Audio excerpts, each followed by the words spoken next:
নমস্কাৰ বন্ধুসকল, মই হিৰেন। আজি আমি জানিম এই 2025 বৰ্ষৰ এই মাহটোত আপোনালোকৰ সম্পূৰ্ণ ৰাশিফলৰ বৰ্ণন। এই মাহটোত কুম্ভ ৰাশিৰ ব্যক্তিসকলে কেনেধৰণৰ ফলাফল লাভ কৰিব। প্ৰথমে মোৰ চেনেলটো আপোনালোকে ছাবস্ক্ৰাইব কৰি ল'ব, যাতে মোৰ পিছৰ ভিডিঅ'বিলাক আপোনালোকে সহজে লাভ কৰিব পাৰে। লগতে মোৰ ভিডিঅ' যদি ভাল লাগে তেন্তে লাইক আৰু শ্বেয়াৰ কৰিব, কমেণ্ট কৰি আপোনালোকৰ মনোভাৱ প্ৰকাশ কৰিব। এতিয়া আহোঁ মূল বিষয়লৈ। আজি আমি জানিম এই 2025 বৰ্ষৰ এই মাহটোত সম্পূৰ্ণ ৰাশিফলৰ বৰ্ণন। আমাৰ সকলোৰে মনত এটা কৌতূহল আছে যে আগন্তুক মাহটো আমাৰ বাবে কেনেকুৱা হ'ব।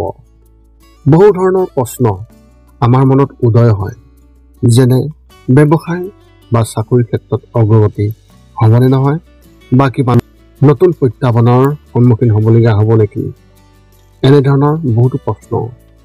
সেয়েহে আপোনালোকক এই ভিডিঅ'টোৰ জৰিয়তে ৰাশি আৰু ৰাশিফলৰ ওপৰত ভিত্তি কৰি ৰাশিফলৰ ওপৰত বিভিন্ন গ্ৰহ আৰু নক্ষত্ৰমণ্ডলৰ প্ৰভাৱ আৰু গতিবিধিৰ বিষয়ে অধ্যয়ন কৰিছোঁ।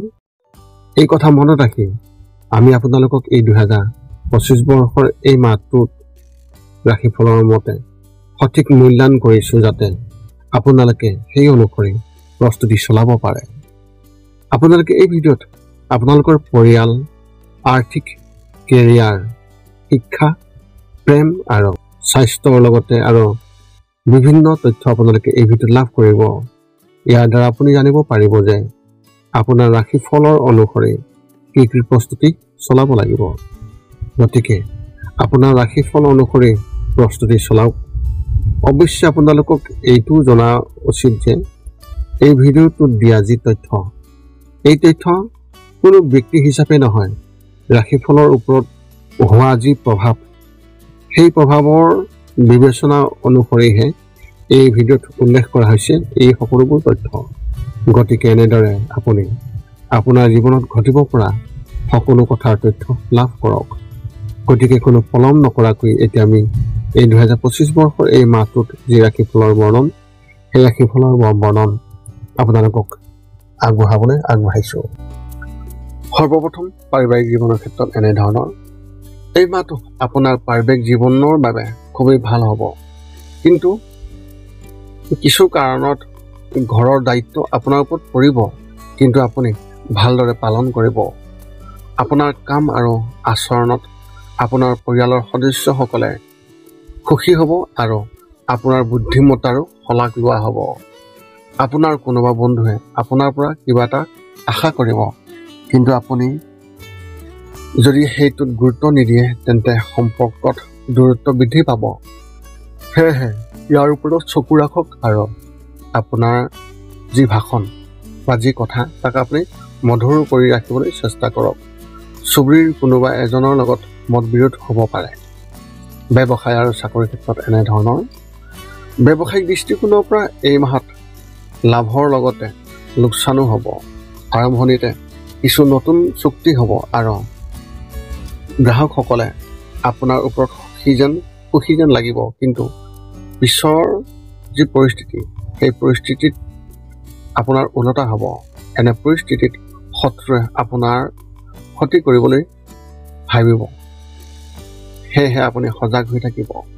আপোনাৰ চাকৰিটোত কাম বেছি হ'ব আৰু প্ৰত্যাহ্বান থাকিব, কিন্তু আপুনি সেইবোৰ ভালদৰে চম্ভালিব। বহুত কাম থাকিলেও আপুনি উপভোগ কৰিব আৰু সময়ৰ আগতেই আপুনি সম্পূৰ্ণ কৰিব। অফিচত আপোনাৰ বিষয়ে ইতিবাচক পৰিৱেশৰ এক সৃষ্টি হ'ব আৰু আপোনাৰ কামত সকলোৱে সুখী যেন লাগিব। শিক্ষা আৰু কেৰিয়াৰ ক্ষেত্ৰত এনেধৰণৰ। কলেজৰ কিছু কামত খৰচ হ'ব। বন্ধু বান্ধৱীৰ পৰাও সমৰ্থন পাব। পঢ়া শুনাত নতুন কিবা এটা অনুভৱ কৰিবলৈ পাব। বেছিভাগ সময় কলেজৰ কোনো এটা অনুষ্ঠানত কটাব।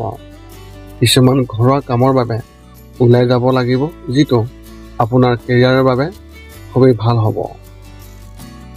যদি আপুনি মেনেজমেণ্ট বা বিটেকৰ বাবে প্ৰস্তুতি চলাইছে, তেন্তে এই মাহত আপুনি ভাল কিবা এটা দেখিবলৈ পাব। আত্মবিশ্বাস বাঢ়িব, ভৱিষ্যতক লৈ আশাবাদী হ'ব। প্ৰেমৰ ক্ষেত্ৰত এনেধৰণৰ। যদি আপুনি প্ৰেমৰ সম্পৰ্কত আছে, তেন্তে এই বছৰৰ প্ৰথম মাহটো আপোনাৰ বাবে অতি শুভ হ'বলৈ গৈ আছে। আপোনালোকে দুয়োজনে মিলি আপোনালোকৰ মাজত পাৰস্পৰিক বুজাবুজি বৃদ্ধি কৰিবলৈ চেষ্টা কৰিব আৰু বৃদ্ধিও হ'ব। আৰু কিছুমান কথাও আলোচনা কৰা হ'ব। সংগীৰ সৈতে নতুন কিবা এটা আৰম্ভ কৰাৰ কথাও ভাবিব পাৰে। যদি আপুনি বিবাহিত তেন্তে আপোনাৰ পত্নী বা স্বামীৰ সৈতে কিছুমান নতুন মুহূৰ্ত অনুভৱ কৰিবলৈ পাব। এই অভিজ্ঞতা আপোনালোক দুয়োৰে জীৱনত এক মধুৰ স্মৃতি হৈ থাকিব। আপোনাৰ সংগীৰ পৰাও কিছু উপহাৰ পাব পাৰে। সম্পৰ্ক বিচৰা ব্যক্তিসকলে আৰু বেছি সময় অপেক্ষা কৰিব লাগিব। স্বাস্থ্যৰ ক্ষেত্ৰত এনেধৰণৰ যদি আপুনি হাঁফানিৰ সমস্যাত আছে তেন্তে এই মাহত নিজৰ অতিৰিক্ত যত্ন লওক। সম্ভৱ হ'লে এবাৰ ডাক্তৰক পৰীক্ষা কৰাব লাগিব। ডায়েবেটিছ ৰোগীয়ে মিঠাই খোৱাৰ পৰা বিৰত থাকিব লাগিব, কাৰণ এই মাহত চেনিৰ মাত্ৰা বৃদ্ধি পাব পাৰে। মাহৰ তৃতীয় সপ্তাহত কিছু সমস্যাৰ বাবে মূৰৰ বিষৰ সমস্যা হ'ব পাৰে। আপুনি মানসিকভাৱে সুস্থ হৈ থাকিব আৰু আত্মবিশ্বাসো বৃদ্ধি পাব। যদি আপুনি নতুন কিবা এটা কৰাৰ কথা ভাবিছে তেন্তে এই মাহতে এই সকলোবোৰ কাম সম্পন্ন কৰাৰ শক্তি আহিব আৰু ভয় অন্ত পৰিব। আপোনাৰ এই মাহত শুভ সংখ্যা হিচাপে 7 আৰু শুভ ৰং হিচাপে আপুনি এই মাহত ধূসৰ ৰং ব্যৱহাৰ কৰিব। কুম্ভ ৰাশি ব্যক্তিসকলৰ বাবে এক বিশেষ তথ্য। সম্ভৱ হ'লে এই মাহত যিকোনো ধৰণৰ গধুৰ ওজন তুলি লোৱাৰ পৰা বিৰত থাকক, কিয়নো ইয়াৰ ফলত আপোনাৰ পেশীত অলপ কষ্ট পাব পাৰে। গতিকে ইয়াৰ যত্ন যিমান পাৰে যত্ন লওক, নহ'লে সমস্যাটো ডাঙৰ হ'ব পাৰে। এতিয়া আপুনি সকলো তথ্য লাভ কৰাৰ পিছত এই 5টা কাম কৰিবলৈ আপুনি যিমান পাৰে চেষ্টা কৰক।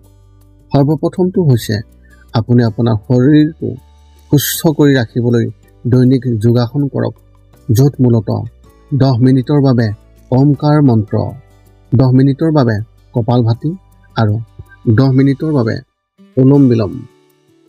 ইয়াৰ লগে লগে আপোনাৰ শাৰীৰিক আৰু মানসিক স্বাস্থ্য একেবাৰে নিখুঁত হৈ থাকিব।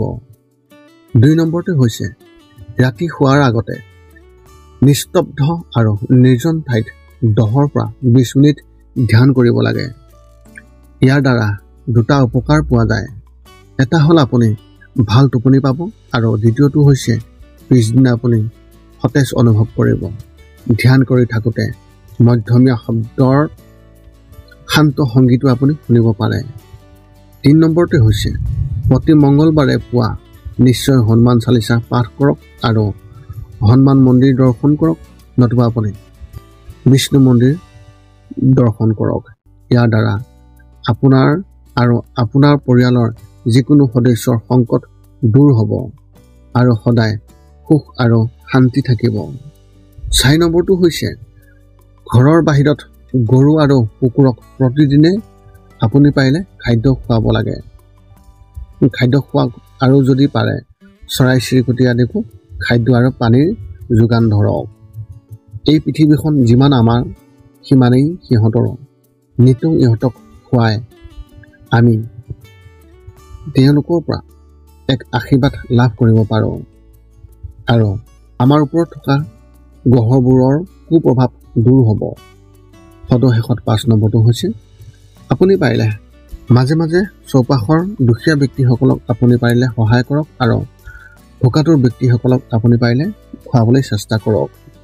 এই আছিল কুম্ভ ৰাশি ব্যক্তিসকলে এই 2025 বৰ্ষৰ জানুৱাৰী মাহটোত লাভ কৰিবলগীয়া সম্পূৰ্ণ ৰাশিফলৰ বৰ্ণন।